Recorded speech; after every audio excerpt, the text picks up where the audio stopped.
Paradis à Dakar lors d'un grand événement qui est à sa 3e édition cette année et il a été honoré d'ailleurs d'un prix prestigieux pour notre fierté. D'ailleurs, je le dis très bien, cet événement, c'est le grand salon international pour la valorisation du pagne tissé en Afrique. Et notre styliste du peuple a été honoré d'un prix que nous sollicitons de le célébrer dans cette émission matinale Kalo Matin. Lui, c'est Mohamed Kalo, PDG de la maison de mode Kalo Holding, mais pourquoi pas aussi patron de cette marque emblématique. Je le dis bien, c'est la marque emblématique. Kalo Holding, vous avez entendu parler de Kalo Holding, c'est sûr. Peut-être que certains ont entendu parler de Kalo Holding. Vous ne savez pas c'est qui, hein, Kalo. Eh bien, Kalo, il est avec nous sur ce plateau et il est revenu. Pas les bras vides, il est venu avec un trophée qui nous rapporte de Dakar au festival, au Salon international pour la valorisation du pagne tissé en Afrique. Il a été sacré prix de meilleur styliste. Alors, imaginez que tout le monde entier, toute l'Afrique, tous les stylistes africains, tous les stylistes du monde se retrouvent à Dakar pour ce salon. Et puis lui, après que les experts aient étudié et vu la création de tout un chacun, ils ont pensé que lui, il méritait le prix de meilleur styliste. Alors, un prix d'ailleurs qui fait vibrer notre si ça c'est pas une fierté, je ne sais pas ce que c'est. En tout cas, il est avec nous sur ce plateau. Kalo, bonjour et bienvenue. Bonjour mon Cyril. Je ne comprends pas. Tu es venu un ninja lépi. Oui, détruit tout. Tu vois, tu as vu comment j'ai créé le mot là? Ninja lépi. Parce qu'il a un ninja lépi. Il a un ninja lépi dedans. Ninja lépi, tu vois. Mais il fallait. C'est le traduit moderne. Kalo devrait t'informer parce que je sais bien que tu as ce genre de truc. Ouais, j'allais mettre mon casque aussi. Je te connais. En tout cas, Kalo, merci d'avoir accepté notre invitation et bienvenue également dans Kalo Matin. Merci à vous. Bienvenue. Déjà, on ne va pas aller chercher déjà qui est Kalo. Ce qu'on veut savoir, c'est comment est-ce que ça a débuté, ce festival-là. Comment est-ce que Kalo s'est retrouvé dans ce festival? Bon, je tiens à vous remercier. Mes remerciements vont à l'endroit aussi du ministère de la Culture, du Tourisme et de l'Artisanat, à travers son Office national de promotion de l'artisanat ONPA, qui a bien voulu contacter Kalo Holding par rapport à cet événement. ONPA, là on salue Tanti Marie, Madame Boireau. Exactement, Madame la directrice. Voilà, ils m'ont contacté. Parler de cet événement qui devait se tenir à Dakar du 7 au 13. D'abord, c'est un événement couplé à une exposition de vente. Voilà, nous sommes partis avec des articles, comme le concept le dit, c'est la valorisation du pagne tissé en Afrique. En tant que styliste aussi, il fallait aussi organiser un défilé parce qu'il y avait différents artisans, mais il y a des stylistes aussi. Voilà, la Guinée était le pays d'invité d'honneur. Voilà, il fallait qu'elle parte avec ses stylistes. Donc l'ONPA a choisi 3 stylistes guinéens. Voilà, il y avait la maison Kalo Holding Fashion, il y avait la maison Sensei et la maison Gandal. Donc nous étions les 3 stylistes sélectionnés du côté de la Guinée, et on s'est rendu à Dakar. Alors Kalo, on sait très bien que cet événement s'est très bien passé pour vous. Alors aujourd'hui, vous êtes un meilleur styliste. Que représente pour vous ce prix et quelle reconnaissance faites-vous dans vos créations? Parce que ce n'est pas permis à n'importe qui de recevoir ce genre de prix. Bon, c'est un sentiment de satisfaction quand même au-delà de ces différentes créations. C'est l'occasion pour moi de saluer mes travailleurs qui sont autour de moi. Mon équipe, parce que nous travaillons en synergie. C'est quelque chose d'important. C'est pas une seule personne qui met des idées. Bien sûr, il y a une idée managériale qui est là, mais l'équipe est avec moi. Donc nous avons, à partir du moment où on nous a informé de l'événement et il allait avoir un défilé. Et fallait se mettre au boulot. Donc on s'est mis au boulot et on s'est donné à fond avec des esprits créatifs. Et ça a payé finalement. Et finalement ça a payé parce que c'est un concours. Et je n'étais pas le seul, il y avait d'autres stylistes. Voilà. Alors, d'ailleurs, parlons de la confrontation avec ces autres stylistes. Est-ce que tu as rencontré des difficultés pour quand même te démarquer d'une autre manière? Oui, bien sûr, c'est les collections qui parlent parce que chacun part avec ses créations. Et à partir du moment où il y a un prix, voilà, il faut tout donner. Mais à la base, moi, je n'étais pas informé à la base qu'il y allait avoir vraiment un concours styliste. Tu ne t'attendais pas? Je ne m'attendais pas. Voilà, moi, parce que le jour où l'équipe des artisans devait bouger, moi, ces jours, je ne pouvais pas parce qu'il fallait que je parte avec mes assistants. Moi, j'avais 2 de mes assistantes. J'ai dit, bon, moi, je ne peux pas aller avec l'équipe. Est-ce qu'il y a lieu de reporter un peu mon départ? Donc, j'ai expliqué à la directrice de l'ONPA qui n'a pas trouvé d'avis et d'objection dessus. Moi-même, j'ai changé le billet et tout en profitant de préparer les billets de mes assistantes. Donc, nous sommes allés, puisqu'il était aussi, il y avait des petites courses d'autorisation qu'il fallait demander par endroit. Voilà.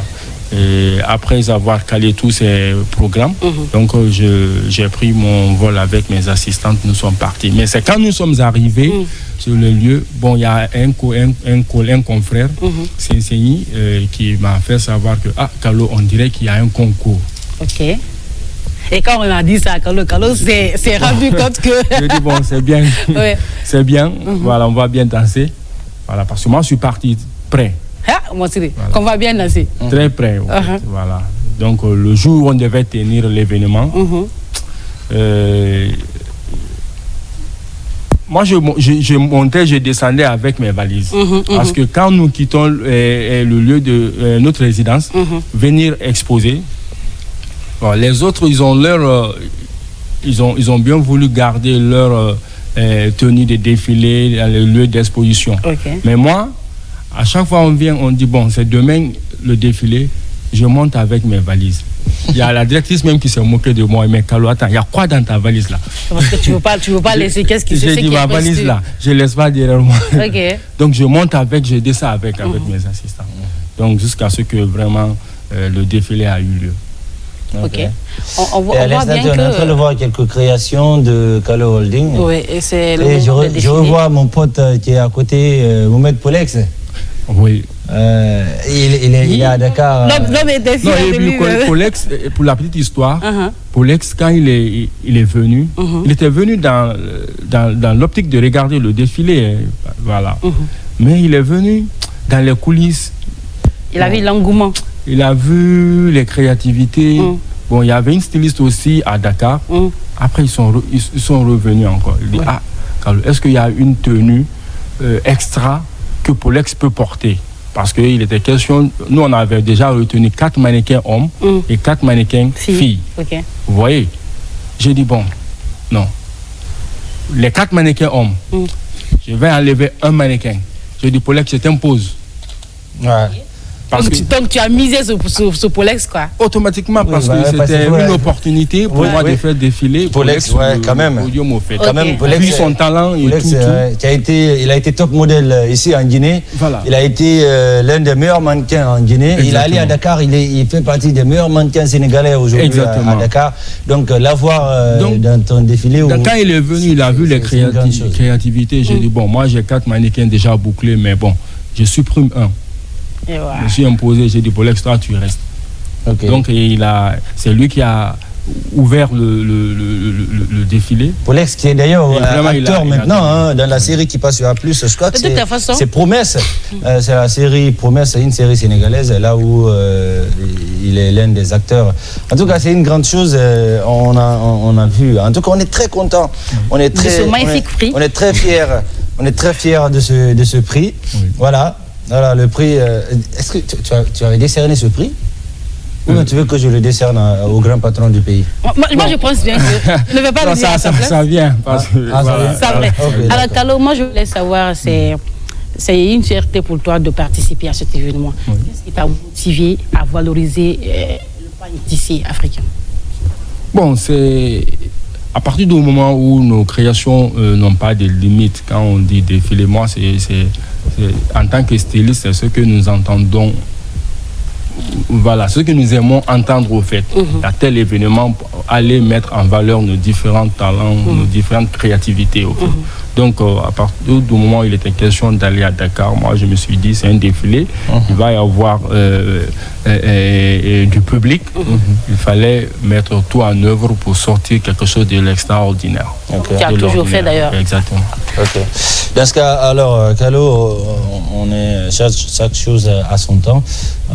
On va un peu aller rapidement sur les projets. C'est quoi les projets de Kalo? C'est quoi les projets de Kalo Holding aujourd'hui? Qu'est-ce qui est prévu? Bon, il y a beaucoup de choses pour la petite histoire. Il y a cela. Je devais participer pour la première fois à Paris Fashion Week, le mois de septembre dernier. Paris Fashion Week. Oui. Okay. Voilà. Oh, un grand événement aussi. Hein. Un grand événement. Ouais. Tout styliste rêve de défiler. Mais il y a eu des empêchements. Voilà, à la dernière minute que je pouvais pas me déplacer. Voilà, mais le programme est reporté à la prochaine édition. Donc tu te prépares pour cet événement. Je me prépare pour cet événement également. Mais en outre de cet événement, j'envisage d'organiser mon propre événement. D'accord. Voilà, intitulé Kalo Holding Fashion Night. D'accord. Voilà, où peut-être j'inviterai certains confrères de la sous-région et même en Guinée. En Guinée, oui. Donc ça sera une nuit de la mode. Une nuit de la mode où je vais présenter vraiment mes différentes collections. Ok. Voilà, exactement. Donc alors, à combien de collections? Il y a combien de collections? Bon, et dans ce défilé, je peux dire je vais faire sortir au moins 5 types de collections. Okay. Parce que il y a des collections que les artistes ont besoin. Il faut les faire découvrir ces différentes collections. Il y a des collections que les bureaucrates utilisent. Il faut les faire découvrir voilà, dans les cérémonies, ainsi de suite. Ouais, les collections que nous aussi, nous les animateurs, bon, nous on est un peu près dans le même cadre que les bureaucrates, nous les animateurs, tu vois. Alors, Kalo, moi je voulais savoir quelque chose, je suis un peu curieuse. Est-ce que tu peux nous parler de la collection, la pièce collection qui t'a valu cette distinction? Qu'est-ce que tu as montré pour que les gens sachent, que les gens se disent que oui, ils méritent ce prix? Parce qu'on a vu l'engouement à travers l'image qui vient de passer tout à l'heure. Tout le monde était content. Donc qu'est-ce que tu as montré? Quel côté tu as montré avec tes créations? Bon, ça, c'est tellement pertinent parce que quand on dit styliste, il faut avoir un génie créateur, en fait. Okay. Parce que vu que c'était pour la valorisation du pain tissé, et il y a eu des stylistes vraiment qui ont montré vraiment des pièces uniquement pain tissé. Mais nous, au-delà, je me suis dit, bon, le mot valorisation, au fait, moi j'aime ce terme, au fait. Parce qu'il ne s'agit pas seulement d'utiliser 100% le pain tissé en tant que collection. Comment valoriser ce pain à travers un autre tissu classique? Donc c'est comme ça que j'ai fait la combinaison. Donc tu as fait travailler un peu la tête avec une très belle création. J'ai fait la combinaison tissu classique, pain tissé. Avec des créations, parce que le nom de ma collection c'était Simandou, au fait. Parce que quand tu regardes dans mes collections, j'ai utilisé encore quelques pierres précieuses dedans. Voilà, une manière encore de vendre l'image de la Guinée, de vendre le projet Simandou 2040. Donc on peut dire que Kalo, on a un styliste fier de son pays, quoi. Exactement. Donc il y avait même un boubou où c'est estampillé Simandou. Vous voyez, en l'épi, au fait. Donc c'était vraiment important. Quand le public a vu le tenir, les membres du jury étaient là dans les coulisses, vraiment, ils ont dit non, il n'y a pas match. Lui, C'est un bon style. Lui, il mérite. De toutes les façons, il mérite en tout cas les créations qu'on a vues. Nous, on connaît déjà Kalo Holding et vous aussi, téléspectateurs, vous l'avez découvert aujourd'hui. Pour ceux qui connaissaient la maison Kalo Holding auparavant, voici le PDG, le créateur Kalo. C'est lui qui crée les costumes que vous voyez un petit peu partout. En tout cas, Kalo, on va aller peut-être avec le dernier mot à adresser au public, aux téléspectateurs, aux autorités et tout. Avant de te demander quand est-ce que j'aurai ma collection. Les gens qui ont... Avant de te demander quand est-ce que j'aurai ma collection, Kalo, on va aller au dernier mot. Il y a ta caméra juste en face là. D'accord. Bon, moi, je tiens à féliciter l'équipe de la RTG qui a bien voulu m'inviter sur ce plateau afin de découvrir à certains téléspectateurs qui est Kalo Holding. Vraiment touchant. Et je tiens aussi à féliciter le ministère de la Culture, du Tourisme et de l'Artisanat à travers son office, l'ONPA aussi, qui nous pousse à chaque fois, qui nous crée des opportunités partout dans le monde. Voilà, un sincère remerciement à leur égard. Et je remercie aussi mes travailleurs qui sont avec moi au bureau Kalo Holding. Ton équipe. Et mon équipe. Et mes chers clients et clientes aussi qui ne cessent vraiment de commander les tenues de Kalo Holding. Pour commander les tenues de Kalo Holding, est-ce que moi aussi je dois commander tes tenues? Bon, il faut passer juste. On va essayer de prendre les mesures. On prend les mesures, on me donne quand on décide de passer de la maison de Kalo Holding, la première création, ça va être autre chose. Bientôt, peut-être pas mon prochain rendez-vous, mais mon rendez-vous sur le prochain, vous allez me voir en tenue de Kalo Holding. On peut faire ça. Alors, Kalo, on n'a pas dédié le trophée là.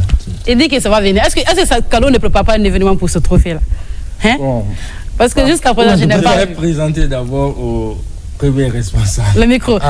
Tu veux aller rencontrer le premier responsable du pays. Présenter le trophée, d'accord. Présenter le trophée. C'est ce qui est normal. Il faut présenter le trophée au premier patron du pays. En tout cas, merci beaucoup, Kalo, d'être passé. Merci à vous. Et on se retrouve très bientôt à ton bureau pour mes mesures. Oui. Et pour mon costume. Et pourquoi pas aussi la prochaine fois pour parler de son événement qui se prépare. Je ne sais pas s'il a prévu un mois ou bien une date, mais en tout cas, on sait que ça ne va pas tarder pour ça sera pour très bientôt. En tout cas, on était avec Kalo Holding à présent. On va partir pour vous, téléspectateurs, pour les sorties de films. Et c'est dans l'espace ciné. Deux films pour vous proposer aujourd'hui, afin d'aller au cinéma. C'est des films qui sortent aujourd'hui. On part avec le générique et on se retrouve tout à l'heure.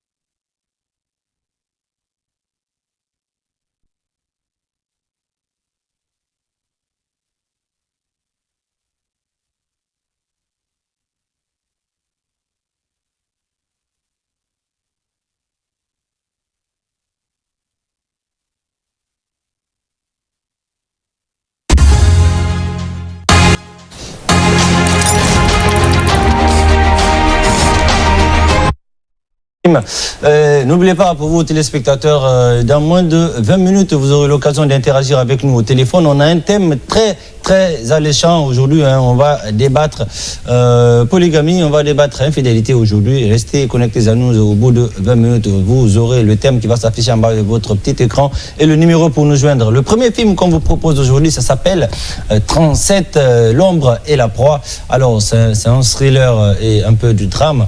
Alors, ça parle, c'est un film de 1h33 minutes. Ça parle de Vincent.